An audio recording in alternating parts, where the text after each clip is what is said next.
Hey everybody, welcome to Qué Golazo. This is our Thursday preview. Tottenham against Chelsea, a very big game in the Premier League. The FIFA Club World Cup begins on Thursday as well. And we have Copa del Rey action. We have Jimmy Conrad, Mike Goodman with his nerdy numbers, and a little bit of an audio bite from Harry Kane as the Super Bowl kicks off on Sunday. Stay right here because Qué Golazo begins right now.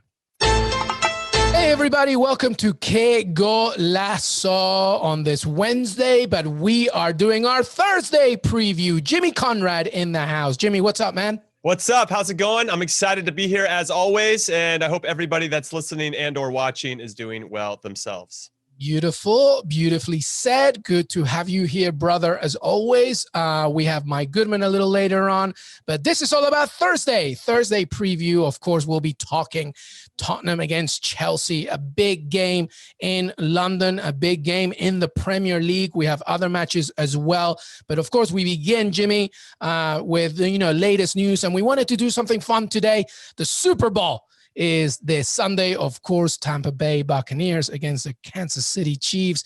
Another Super Bowl for Mr. Tom Brady. But we're not going to get into that too much today, maybe a little bit more in our weekend preview. Today, actually, we wanted to talk about Harry Kane.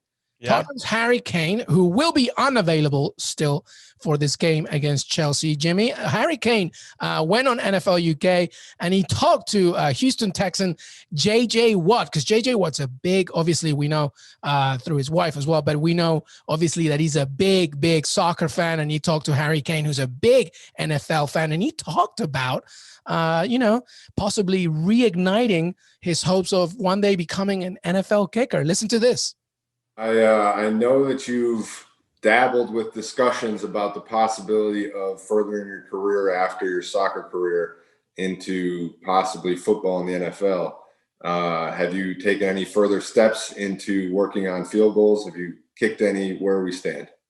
Yeah, no, we're still early stages. Obviously, I get asked this question a lot because I love the game so much, and I mentioned, of course, it'd be great to explore that opportunity one day, but I'm still early. I'm still thinking about soccer first, but I'm not. I know it'll take a lot of hard work, a lot of dedication to go out and do it. I know it'll be a lot of training, a lot of practicing. When's the last time you kicked a field goal? Probably about 2 years ago. It's one of them things. I feel like I spoke to people before in a lot of sports. Of course, there's a lot of technically very gifted players, and in NFL kicking, a lot of players who can kick it far and high, but I guess it all comes down to who can handle the pressure the best. And I feel like the more I watch it, the more I see that, in the big situations, a lot of the times the game goes down to a last-minute field goal or last-second field goal. So I'd like to think kind of my experience of dealing with that in soccer would put me maybe at an advantage compared to some of the other guys who haven't had that experience, maybe coming out of college or things like that. So I guess that's the bit I'm banking on, of course. But yeah, like I said, it's early stages, but I look forward to hopefully exploring that one day. All right, that was Harry Kane. Jimmy, can you imagine Harry Kane in the NFL? How cool would that be? It would be pretty cool, and I think it'd be a great story to tell and sell, I'm sure, from an NFL perspective. I harken back, though, to Tony Meola, who played in 2 World Cups for us back in the day. Goalkeeper, fantastic technique, could hit a ball as clean as any goalkeeper I'd ever seen. He went and did kickoffs and field goals for the New York Jets, and it didn't go well.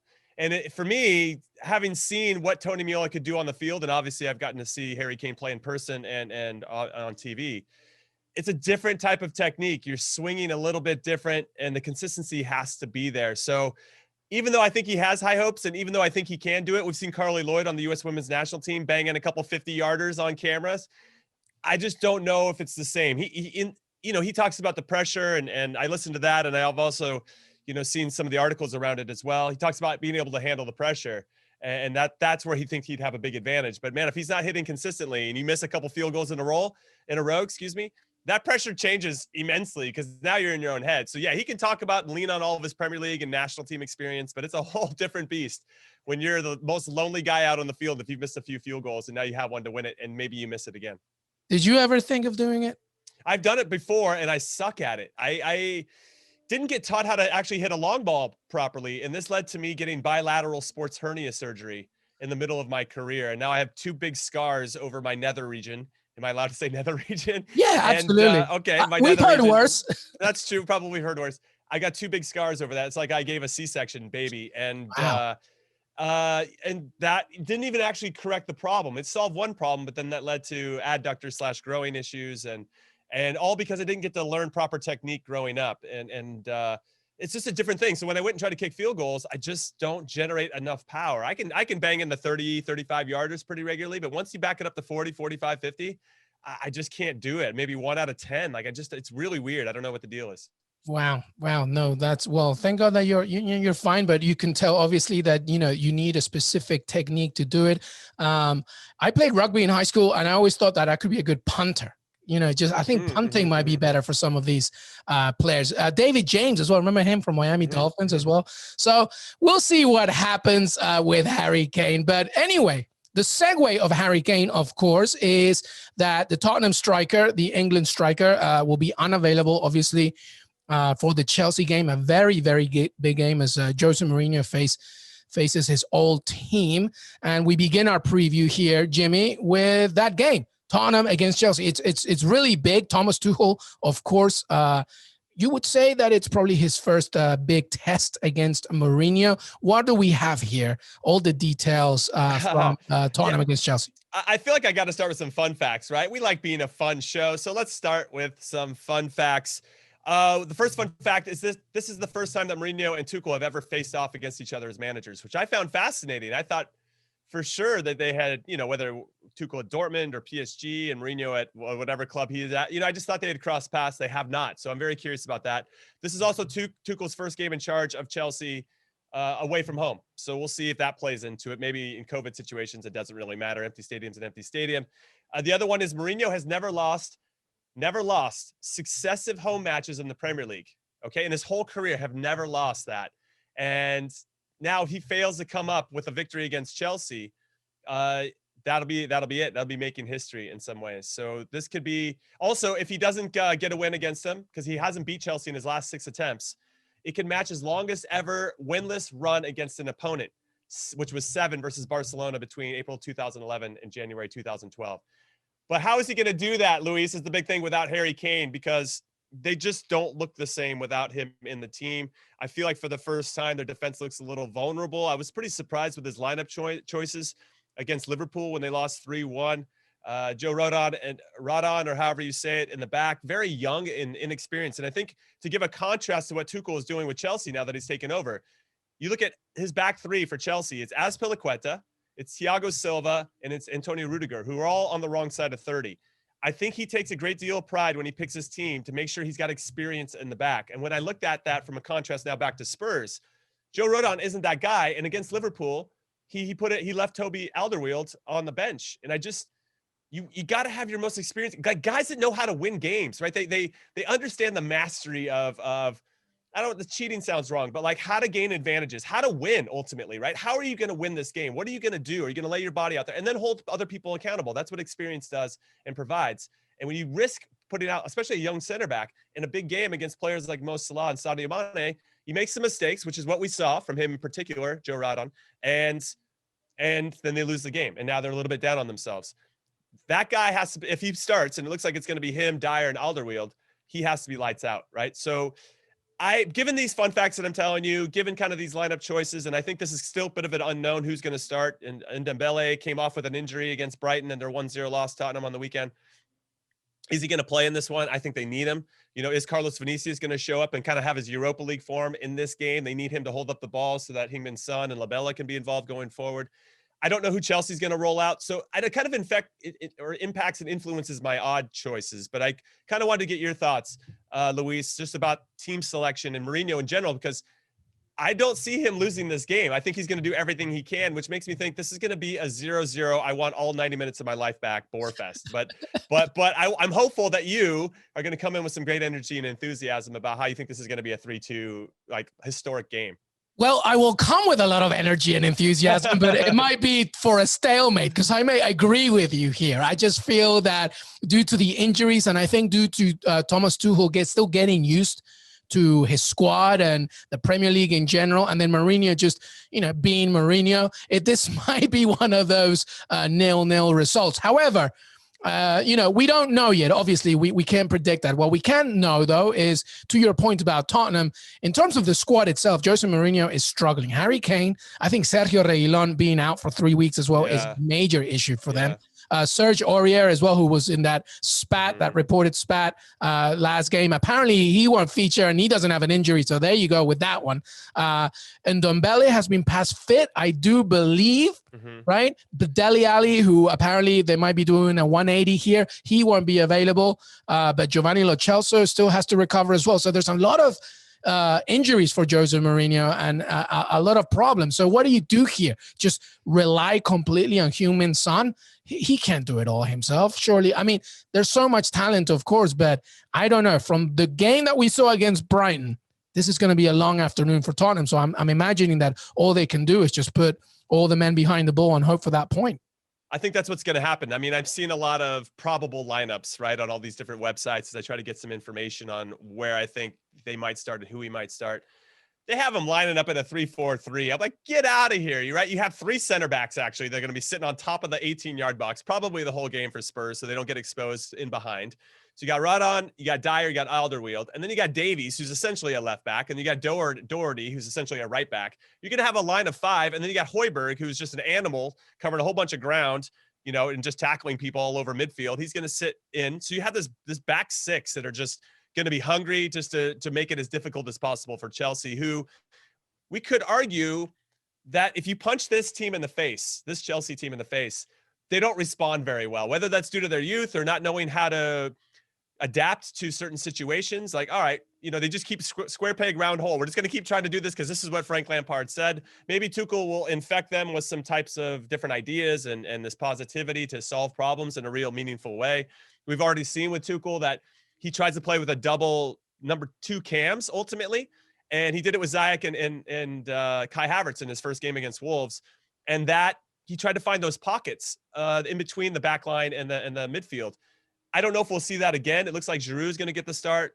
Mason Mount, maybe Timo Werner can act as those cams. And then what he does is he has kind of a block of 4. If you guys are still with me here, I've got all soccer nerdy on you guys. I went all, crazy and got soccer geek, but he'll have like a block of 4. So Giroud will stay up as the 9. And then there's 2 cams, 2 center attacking mids and 2 holding midfielders. So it'll be like Werner and Mount, and then Jorginho and Kovacic is probably what's going to be in front of the back 3. And then you have Hudson-Odoi, who's been fantastic, by the way, over the last few weeks, bombing forward. And then you got Marcos Alonso, who scored this past weekend against Burnley, bombing forward as well. That's where they're going to create their width and try to create those numerical advantages. I don't see that actually being that big of a problem when you have 5 defenders and Højbjerg right in front of you. So I was very curious to see how Tuchel's going to try to solve that problem, because I don't think, with Giroud in particular, he's not going to stretch out the back line of Spurs. He's not going to get in behind. So you wonder if Werner's going to have to maybe splash up there a little bit and try to stretch the defense out so it can create some more space in midfield. I don't know, but it's going to be very interesting to see. I hate calling games a chess match, but I am very interested to see the tactics and strategies as they actually happen in real time as they try to solve each other and solve the issues out on the field. But I can see this one really being a 0-0. So actually, to get you guys some odds, because I did have some, but I wanted to have a discussion first. Neither team to score. I think this is a tremendous value, and I hate cheering for no goals, but it's plus 850 if you think neither team is going to score. I mean, $10 to win 85. I might throw a flyer on that, Luis. I don't bet every time I say a line to you guys, but there are a few that I'm, a choice, and I like that one a lot. But if you say, listen, I think Chelsea have enough firepower, they're going to score, but Spurs have no chance. Spurs not to score, Luis, is plus 195. I might even like that better, even though obviously the odds are a lot less. William Hill has a 1-1 as the favorite exact scoreline at plus 500. So I don't know. This one feels a little bit tricky for all the things we've been discussing. But if you want Christian Pulisic, if you're like, listen, I'm American, I want to see my Americans do well, him to score anytime, plus 225. I don't know if he's going to start, but when he didn't start this past weekend against Burnley, he came on and made a significant difference, gave an assist to Marcos Alonso. So maybe that's been enough to earn a start there. And obviously he has a previous relationship with Tuchel at Borussia Dortmund. So I don't know. That's kind of where I'm seeing it. I feel like there's a draw here, and plus 235 for the draw is the scoreline overall, or the betting line overall. Well, you gave us so many. I did. What am I doing? I'm talking in circles, Luis. It's beautiful. I love it. And actually, you gave us a great segue, because before Jimmy and I continue, we wanted to give you a little dose of Mike Goodman and his nerdy numbers, because he's going to break down a lot of what Jimmy just talked about, which is how Tuchel operates. And so this one, Mike's nerdy numbers coming to you right now, where he'll break down the German manager and his tactics as he begins life with Chelsea. Check it out. Hey, everybody. Welcome back to Qué Golazo. A quick pivot here with Mike Goodman. Mike, how are you, bud? I'm doing well. Thanks for having me back. Of course, man. Of course. Always welcome. And as I mentioned before the quick pivot, talking to Jimmy, of course, about the big one, Chelsea, Tottenham. And Mike, you are here because I think it's important for Chelsea fans specifically to know the Thomas Tuchel kind of managerial system and what they can expect, I guess. Because I really feel, Mike, that Thomas Tuchel, in many ways, is sort of misrepresented or misunderstood in many ways. And I think especially now that he makes his debut in the Premier League, it will be great for you to tell us a little bit about his system and what we can expect. So Tuchel's, his career, right, it goes from Mainz to Borussia Dortmund to PSG and now to Chelsea. And what you can see it when you watch those teams with your eyes. Well, not yet with Chelsea, but you will be able to in a couple of months, I am sure. Or if you look in the numbers, what you can see is there's this really distinctive through line to how he manages his teams. And that is that he wants to use possession and have the ball to create really good shots. And that seems basic, but it's much more rare than you would think. Most really good teams and most managers, what they do is they have the ball a lot and they take a lot more shots than their opponents, right? Like that's how they play. It's not so much that they take better shots, although they maybe take a little bit better. But the real thing that differentiates really good teams from everybody else is they take lots of shots. And that's actually just not quite what Tuchel does, which makes him really, really interesting as a manager. The best way to look at this in numbers is you look at the number of shots a team takes and you look at their expected goals, and then you look at expected goals per shot. So what you're doing is you're looking at, on average, how good are the shots that a team is taking? How often does each individual shot become a goal on average? And what you see with Tuchel is that his teams don't take tons and tons and tons of shots. The manager before him at PSG, the managers before and after him at Dortmund, they took more shots with those sides than Tuchel did. But what he does is he creates more expected goals from fewer shots. At PSG, both seasons at Dortmund, those teams led the league in expected goals per shot. And so that is the thing that I look at when I look at Thomas Tuchel. So when I'm thinking about this and everything you just said, wonderful explanation right there. I'm thinking that when I look at a Tuchel side, especially the very early days now of Chelsea, is that he's very narrow, right? I mean, obviously you have your wingbacks going back and forth and everything, but he really prioritizes a lot what's going on in the middle, specifically right behind that front number 9. And I'm wondering if, when you're talking about all these expected shots and how many chances Tuchel creates, where are they coming from? Are they, that's my biggest question, I guess. I think the early couple of matches with Chelsea, you can see how the system is not in place yet. Because what they did, especially in their win against Burnley, is they had tremendous amounts of possession, but they just took a lot of mediocre shots. They were not opening up the opposing defense. They were pinning the opposing defense back. Right. And yes, you're right. They were very narrow in the middle with the 2 wingbacks. I think what I would expect to see as Tuchel becomes more sort of integrated into the Chelsea side and he's able to implement more of his system is what you'll see is a lot of work, a lot of passing, and a lot of interchanging, not to not to do what's happening now, which is where they are having a lot of players narrowly, but with lots of defenders behind the ball. Instead, what I think is you will see a lot of creative movement and interchanging to get players in sort of that 10 space, right? In the space between the lines, in the middle in front of the defense with a spread out defense. But that's not there yet. What we're still seeing now at Chelsea is like them pinning teams in. And what you would see a lot at PSG is, man, they did a lot of work with the ball to get Neymar in space in those areas instead of getting him the ball in crowded situations. And that to me is the major difference. I am not, like, when I look at his career and I look at his first couple of matches at Chelsea, I am not particularly concerned that he's going to end up like Sarri at Chelsea, right? Like, Sarri at Chelsea did exactly the thing I was just talking about, and it became very frustrating for fans, where his teams would have a ton of the ball, but they would just take a whole bunch of very, very like distance type shots without getting really good chances. I'm not concerned about that with Tuchel. It's not there yet, but that is clearly what he has built towards at every step of his career. And I think something that's going to be really more interesting is when he is able to pick players that he wants for Chelsea, because obviously he's inheriting a squad as opposed to one that he's building himself, which is kind of what happened at PSG as well. A little bit, but what you saw at PSG, which was fascinating, is that he immediately repurposed some players to his system. Like, he takes Marquinhos and he brings him from center back up to the base of that midfield. And he has consistently, he did something similar with Julian Weigl, who played defensive midfield for him at Dortmund and is now a center back in I think at Benfica, where he wants to play with 3 defenders in possession.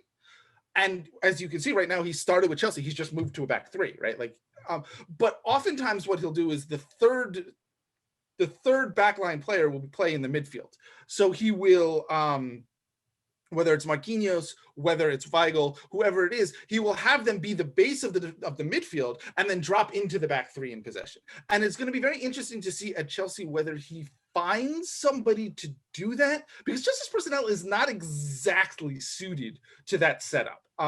Like, the passers that they could conceivably play at the base of midfield, like a guy like Jorginho, is not like a third defender in any capacity. And like the defensive midfielder that they could play at the base of midfield is Conte. And he's not that kind of like stay-at-home quarterback type passer that he used Weigl and Marquinhos as. And so you could see a world where Conte plays a slightly different role and somebody else plays that sort of hybrid center back defensive midfielder type situation. Yeah, I'm thinking Jordan Henderson would be beautiful in it, Thomas, too. Sure, like, you know who else would be great at it would be Declan Rice, who they've been linked with for 2 years now, which is sort of ironic given that I think a lot of people thought that they were linked with Declan Rice because of Frank Lampard. But like, he is very much a passing defensive midfielder who could also play center back in that kind of a role. Okay, so last question here, as they face Tottenham, which in a way I would imagine a Mourinho system, or in these few days, non-system, would be a great challenge for Tuchel in these early days, right?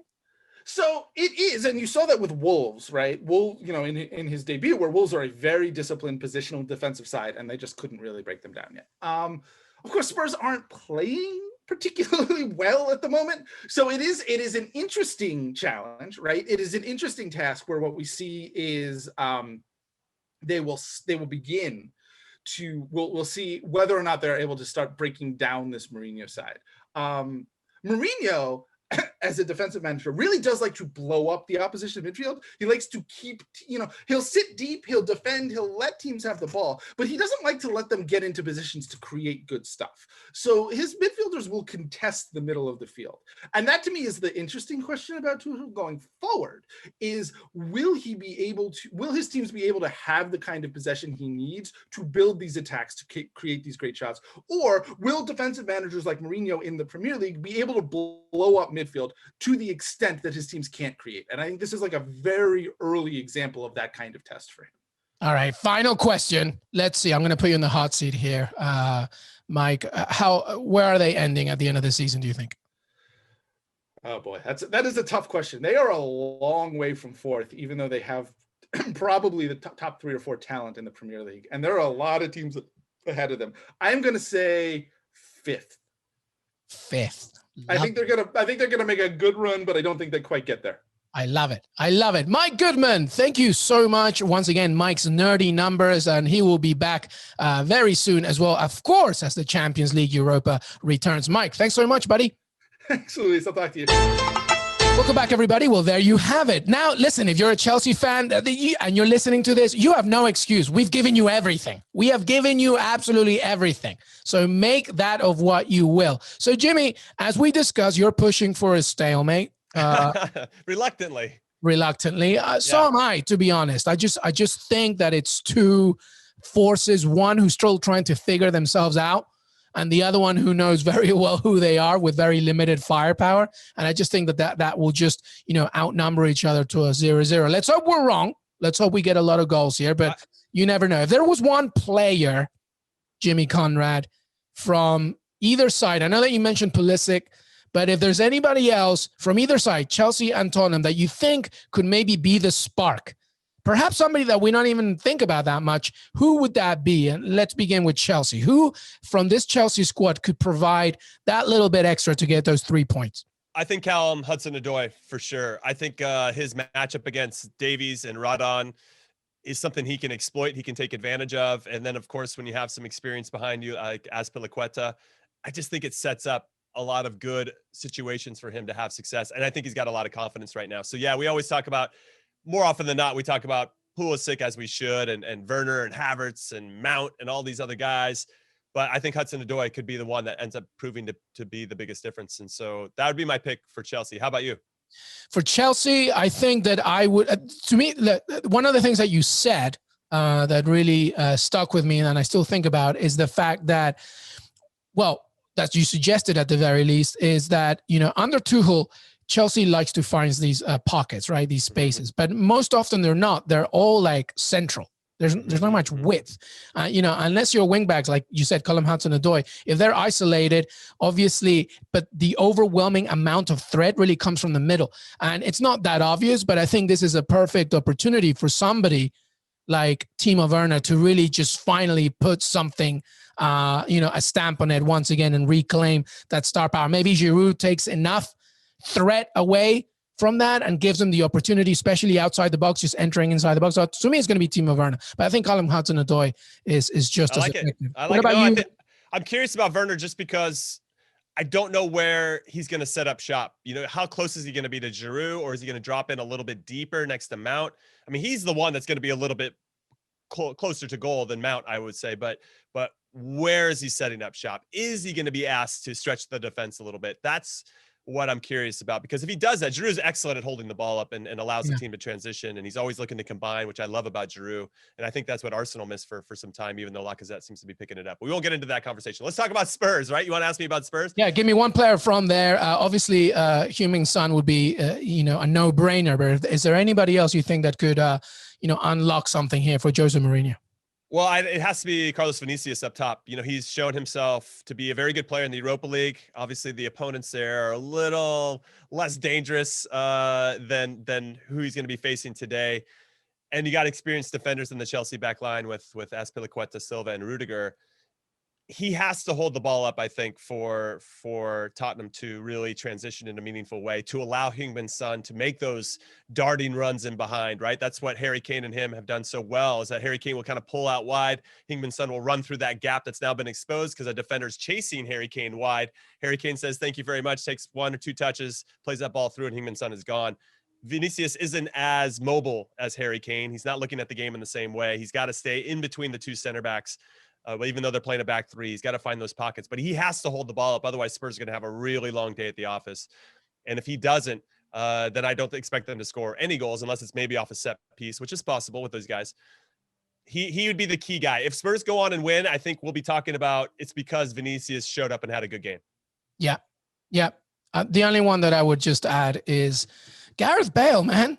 Come on. But the thing is, wait, he still plays? I know. You sure about that? I know. But the only reason why I say, I'm not saying it's going to happen, but I'm saying, like, if you brought him for a reason, and if you as Gareth Bale clearly think that you still have a lot to offer, this is a perfect opportunity for you to show it, because right now, nothing, right? And there's no excuses anymore. You're fit. You're able to play. You're able to provide something. You know what you've been given. You know what you've done in the past. Now it's your opportunity to at least show something. And they need him a lot tomorrow, especially because Harry Kane's not there. But we'll see what happens. All right. When we come back, we'll take a break. When we come back, the rest of what's going on Thursday, including FIFA's Club World Cup. Stay right here. Welcome back, everybody, to Qué Golazo. You heard Mike Goodman earlier. You heard Harry Kane earlier. You still have Jimmy Conrad here. Jimmy, rest of Europe. What else is going on in Europe? Something in Spain, I believe. Of course, there's always kept competitions going on somewhere around the world, but let's go to Copa del Rey in Spain. Real Betis is taking on Athletic Club de Bilbao. What's interesting about this one was that Real Betis, who are managed by Manuel Pellegrini, who used to manage Man City and West Ham, they are unbeaten since the turn of the year. Okay, so Wow. Los Verdiblancos have won 6 and drawn 2 of their last 8 matches across all competitions. And they secured a third consecutive home win over Osasuna this past weekend. Borja Iglesias scored the winner late in that one. Now, based on this run, they're now up to 7th in the table in La Liga, and there are thoughts and hopes and dreams of potentially sneaking into the Europa League spot. So I feel like that's pretty awesome for Pellegrini, because he was on the hot seat, for everybody that doesn't know, because Betis really had a slow start. So now they're back in it. They have to balance this. And like every club, and I think we've talked about this yesterday with Copa del Rey, everybody's seen Real Madrid's out, Atletico Madrid is out, Barcelona's still maybe not playing as well. They're still getting results, but maybe not playing as well as you would expect when you think of the name Barcelona. So this is a good opportunity for a lot of these clubs. Like, hey, we might have a chance of winning the Copa del Rey. What's interesting is what lineup he throws out, Pellegrini, because they play Barcelona on the weekend. So now, because of this good form in the league, he has to figure out, that's going to be the trick, right? That's why they get paid the big bucks. Can you put out the right lineup for this? Now he's taking on an Athletic that have been somewhat reborn, having a renaissance under Marcelino. They won the Spanish Super Cup. They lost to Barcelona this past weekend 2-1, who got their revenge. Messi in particular got his revenge with a sick free kick after getting a red card against them in the Spanish Super Cup final. However, Athletic beat them 4-0 earlier, Luis, in the season. I think Betis is still going to be up against it. I think, as I mentioned, Athletic have been a little bit reborn. They seem excited to be out there and playing. They have Valencia on the weekend, so Valencia are not the same Valencia of years past. So I think they can maybe throw out a little bit more of a stronger lineup here, whereas Betis might have to figure out that balance. I don't know. I mean, Betis is going off at plus 188 to win outright. I kind of like Athletic to win and both teams to score plus 480. I don't know, for whatever reason, I have real strong 2-1 vibes here to Athletic, and I just think they're going to do enough to get by, and Betis will suffer their first loss since the beginning of 2021.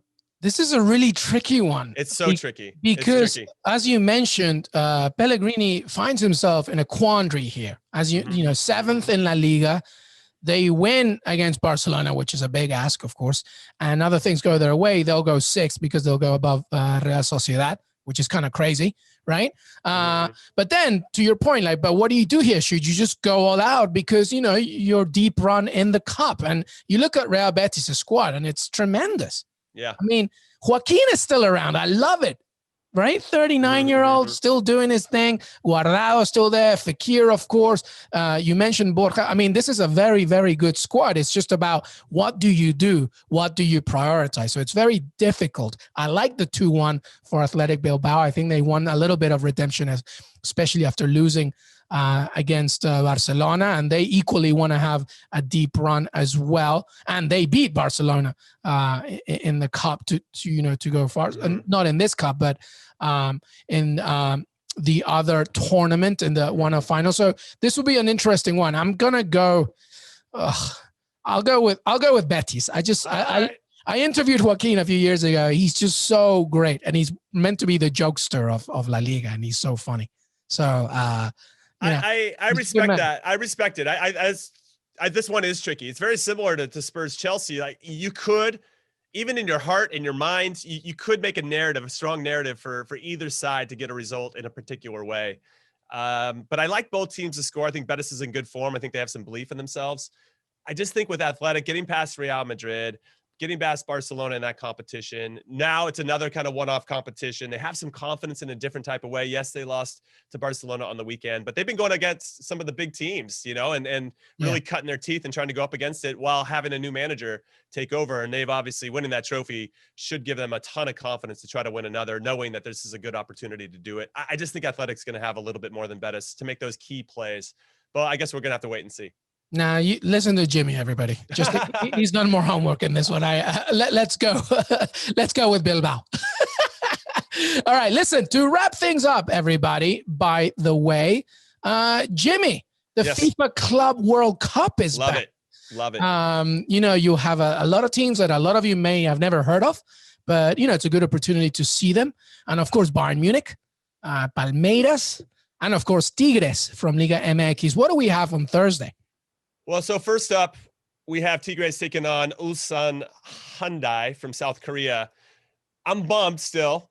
Tigres came back from a 1-goal deficit to beat LAFC with 20 minutes left to get this. We're still waiting for an MLS team to. This could have been LAFC. I could have been, and I'm gutted that it's not. Tigres, though, obviously tremendous team from Mexico. Unfortunately, they've only collected 7 wins from their last 17 outings, and they're winless in their last 3. Their top player, Andre Pierre Gignac, has been hurt. He should be. I don't think he'll start this one, but I think he'll come off the bench. They have a little bit more, and then with Ulsan, they won the AFC Champions League, the Asian Champions League in December, and haven't played since, Luis. So I think. I don't know. I could call it a little rusty. You know, I don't know what's happening there. I like Tigres. Yeah, a little rusty. They did win 9 times throughout that competition. They have a very good defense. So I really feel like the storyline is, can Tigres' attack, outlast the good stout defending from Ulsan, or can Ulsan somehow figure it out and stop them? Knowing that Andre Pierre Gignac, now probably going to be a super sub in this one, will come on and save the day probably and score the winner. I like a 2-1 scoreline, maybe even 3-2. I think there's going to be some goals in this one. I just think that's just too big of a rest. Before I give my prediction, though, do you agree with me, though, that they finished in December? It's been almost 2 months since the last time they played a meaningful game, especially against a good opponent. They probably have to remember what the rules are again. I don't know. It's just like it's just been so long. No, it's been so long. Regardless of the recent not so great form from Tigres, you can't replicate action. And if you haven't played for that long, I think it's going to hurt you.